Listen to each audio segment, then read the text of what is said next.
Welcome to the Deep Dive. Today we're jumping into Ayn Rand's huge novel, Atlas Shrugged. We've got the introduction, the early chapters, Right. quite a bit to work with.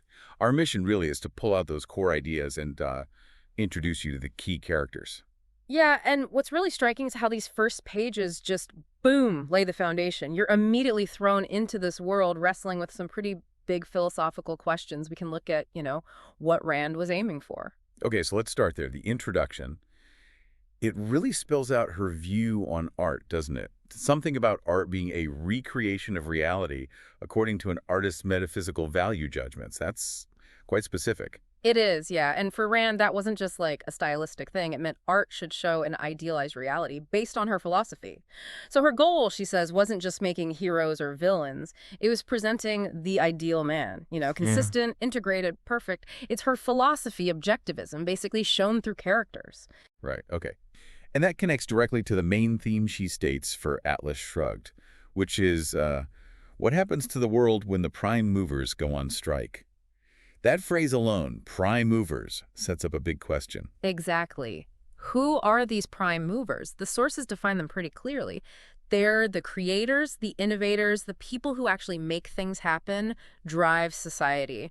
And they're immediately put against the parasites or second-handers. The ones living off the other's work. Precisely. And that's the central conflict. It's broader than in her earlier book, The Fountainhead. This is really a social theme about how a whole society works or, stops working. And we see this playing out right away with characters like Dagny Taggart. She jumps off the bed. Oh, absolutely. Dagny, the railroad heiress. Yeah. She is the spirit of these prime movers, isn't she? You see her fighting so hard just to keep her railroad Taggart transcontinental running. Yeah, against all these weird failures and roadblocks that don't make sense. It really hammers home that point from the intro about how the creators get treated. Viciously sometimes.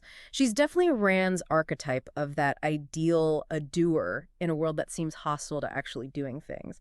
And then there's Hank Rearden. Ah, yes. The inventor. Right. He's created this revolutionary miracle medal, Rearden medal, but the resistance he faces is huge, even from his own family. And then you have these new rules popping up, like the anti-dog-eat-dog rule. Which sounds like it's designed to hold people like him back. Essentially, yeah. It's framed as fairness, but it seems aimed at preventing anyone from getting too successful, stifling competition, stifling that individual drive. So the system itself is fighting against innovation. Yeah. And then there's Francisco d'Anconia.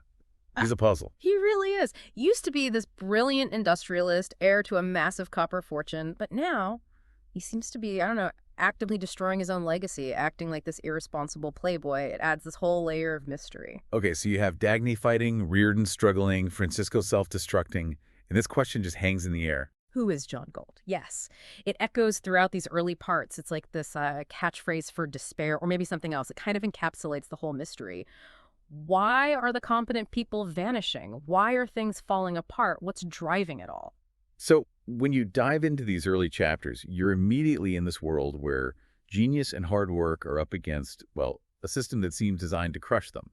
It definitely makes you think about who actually keeps society running. And it poses that really fundamental question, if the people who are most capable, the most productive, just stopped, if they walked away, Right. What values would we as a society be forced to confront then? What do individuals owe themselves versus what they owe a society that might resent their very existence? It's Bro. a lot to think about.